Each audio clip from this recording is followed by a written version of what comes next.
ஒரு சராசரி தொண்டனாக காங்கிரஸில் நான் ஆரம்பித்து இதே திருச்சி மாநகரத்தில் சாதாரண ஒரு நிலைமையிலேருந்து ஆரம்பித்து தேசிய அளவில் பல மாநிலங்களில் வேலை பார்த்து இளைஞர் காங்கிரஸ் மூலமாக வேலை பார்த்து பிறகு எஸ்சி டிபார்ட்மெண்ட் மூலமாக வேலை பார்த்து கடைசி 8 வருஷமாக அகில இந்திய காங்கிரஸ் கமிட்டி செயலாளராக இருக்கிறேன்.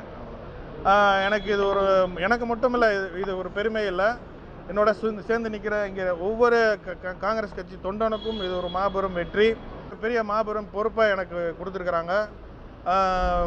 தமிழகம் எங்கும் இந்த கடந்த 2 நாட்களில் ஒரு பெரிய பூரிப்பு இருக்குது. காங்கிரஸ் கட்சியில் மட்டும் இல்லை, பொதுமக்களிடையும் ஒரு பெரிய பூரிப்பு இருக்குது, ஒரு பெரிய எதிர்பார்ப்பு இருக்குது. First I have to interact with people. மக்கள் எல்லாத்திட்டையும் நான் கலந்து ஆலோசித்து பேசணும். இருக்கிற பிரச்சனைகளை திருப்பி உரத்த குரலில் மேலே பிரதிபலிக்கணும். இதுதான் என்னுடைய முக்கியமான நோக்கம். ஏற்கனவே பேப்பரில் நீங்கள் பார்த்தபடி ஏற்கனவே 4 MP இருக்காங்க, 5 MP இருக்காங்கன்ற நிறைய நியூஸ் வந்துட்டுருக்கு. ஸோ அவங்களோடையும் சேர்ந்து திருச்சியை அடுத்த லெவல் ஒரு சிட்டியாக கொண்டு போவதற்கு கண்டிப்பாக ஒரு முயற்சிகள் எடுக்கணும். ராஜ்யசபாவில் பாட்டு பாடி பாடல் எதிரொலிக்குமா? கண்டிப்பாக கண்டிப்பாக கண்டிப்பாக கண்டிப்பாக கண்டிப்பாக. செல்வ பிரதியோட நெருக்கமாக இருந்ததுனால மட்டுமே உங்களுக்கு சீட்டு கிடைச்சிது. என்னது? செல்வ பிரதியோட நெருக்கமாக இருந்ததுனால உங்களுக்கு சீட்டு கிடைச்சிருச்சு.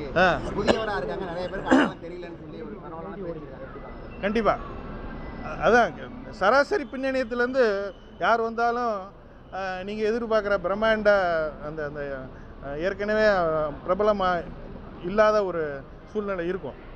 அதனால தான் நான் திருப்பி சொல்கிறேன், நான் ஒரு சாதாரண பேக்ரவுண்ட்லேருந்து என்னை அடையாளம் கண்டுபிடிச்சி இப்போ தான் அறிமுகப்படுத்தியிருக்காங்க. வந்த பிறகு என்ன பண்ணுறோன்றது தான் இப்போ முக்கியம்.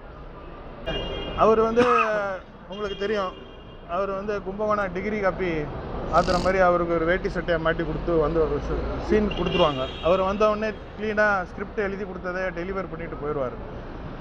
ஒவ்வொரு தடவையும் அவர் இங்கே வரும் பொழுது கண்டிப்பாக தமிழகத்தில் அரசியல் ரீதியாக என்ன நடைபெறுகிறது என்பதை நாம் உற்று நோக்கி பார்க்க வேண்டும். அதுக்கு இந்திய கூட்டணியில் இருக்கக்கூடிய நம் அனைவரும் சமூக ரீதியாக அரசியல் ரீதியாகவும் அவர் என்ன செய்கிறார்ன்றதை நம்ம உற்று நோக்கி பார்க்கணும்.